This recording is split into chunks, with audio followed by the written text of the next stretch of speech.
Kalian sadar nggak sih, AI atau kecerdasan artifisial itu udah bukan lagi cerita di film fiksi ilmiah.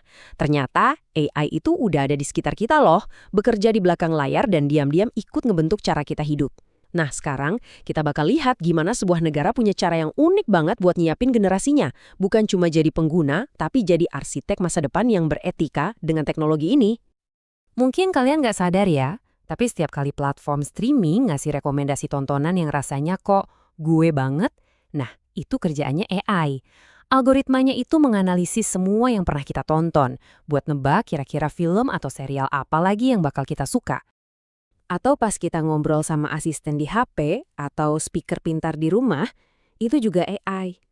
Yang keren, teknologi ini tuh terus-terusan belajar dari setiap obrolan kita. Biar apa? Biar makin paham suara dan maksud kita, jadi jawabannya terasa makin nyambung dan akurat dari waktu ke waktu. Bahkan nih, filter-filter lucu di media sosial yang bisa ubah muka kita dalam sekejap, itu juga pakai AI yang canggih banget. Dia bisa ngenalin fitur wajah kita dan nempelin efek visual dengan presisi. Ini nunjukin sisi kreatif dari teknologi ini. Oke, dari semua contoh tadi, jelas banget kan kalau kekuatan AI ini luar biasa. Nah, ini yang bikin kita mikir, gimana ya cara terbaik buat ngajarin ini ke generasi penerus kita? Ini pertanyaan penting yang dihadapi para pendidik di seluruh dunia. Ternyata kalau kita ngomongin pendidikan AI, secara garis besar ada dua pendekatan utama.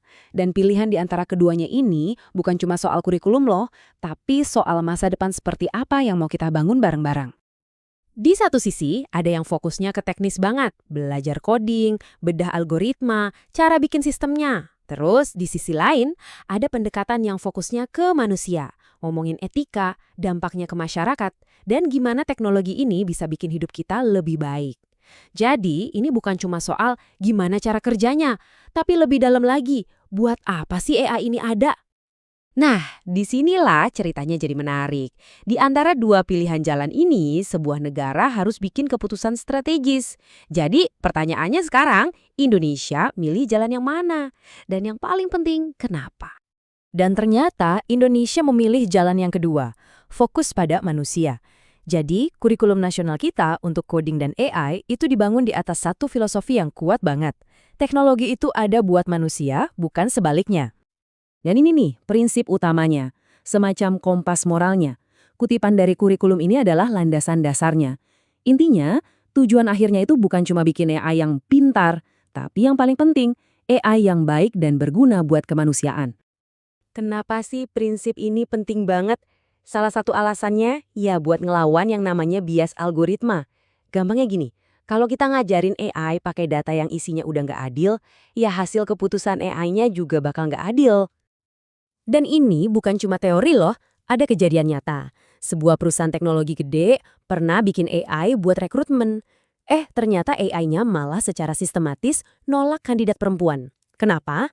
Usut punya usut, ternyata AI-nya belajar dari data rekrutmen 10 tahun terakhir yang emang didominasi sama laki-laki. Ini contoh yang nancep banget gimana teknologi yang kelihatannya netral ternyata malah bisa mewarisi dan bahkan memperkuat bias yang udah ada di masyarakat. Dan masalahnya bukan cuma bias, ada banyak tantangan etis lainnya. Misalnya, kita jadi terlalu bergantung sama AI sampai-sampai jadi malas mikir kritis. Terus, ada resiko data pribadi kita bocor. Ada juga fenomena AI halusinasi alias ngasih info ngaco, sampai ancaman serius dari deepfake yang bisa bikin kita susah bedain mana yang asli, mana yang palsu. Terus, solusinya gimana? Bukan berarti kita harus takut dan ngejauhin AI ya. Justru sebaliknya, solusinya adalah memastikan kita, manusia, yang tetap pegang kendali. Anggap aja AI itu co-pilot yang canggih, tapi pilot utamanya yang nentuin arah dan keputusan akhir ya tetap harus kita. Oke, ngomongin filosofi keren tadi, gimana sih cara nerapinnya di kelas? Yuk kita intip gimana teori ini diwujudkan jadi aksi nyata. Kurikulum ini ternyata pakai metode yang namanya pembelajaran berbasis proyek. Jadi siswa itu nggak cuma disuruh ngafalin teori, mereka justru langsung diajak aktif bikin sesuatu. Belajarnya sambil praktek, mulai dari cari masalah di sekitar mereka, mikirin solusinya, bikin prototipenya, sampai ngevaluasi hasilnya bareng-bareng. Contohnya nih, ada proyek bikin komik petualangan AI. Keren kan?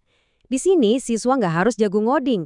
Mereka justru pakai kreativitas mereka buat bikin cerita, ngebayangin gimana kalau AI itu jadi pahlawan super yang bisa bantu selesain masalah di lingkungan mereka. Ada lagi contoh lain, bikin aplikasi kuis si pintar. Nah, pakai tools kayak App Inventor, siswa bisa loh ngerancang aplikasi dari awal. Mereka jadi belajar logika dasar coding dan bisa lihat langsung hasil karya mereka. Ini cara yang asyik banget buat paham konsep AI sambil bikin sesuatu yang berguna.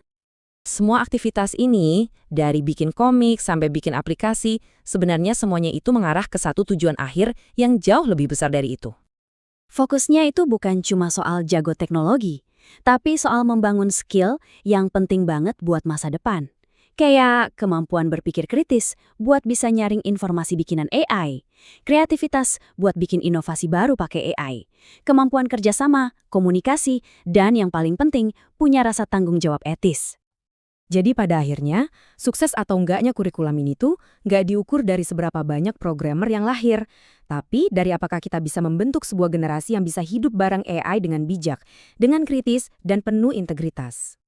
Ada satu kutipan yang menurut saya ngerangkum semuanya dengan sempurna. Sebuah pengingat bahwa di balik semua algoritma dan data yang rumit, teknologi ini harus selalu digerakkan oleh empati dan nilai-nilai kemanusiaan. Pada akhirnya, AI itu kayak cermin. Cermin yang bakal mantulin nilai-nilai, prioritas, bahkan ya, bias yang kita kasih ke dia.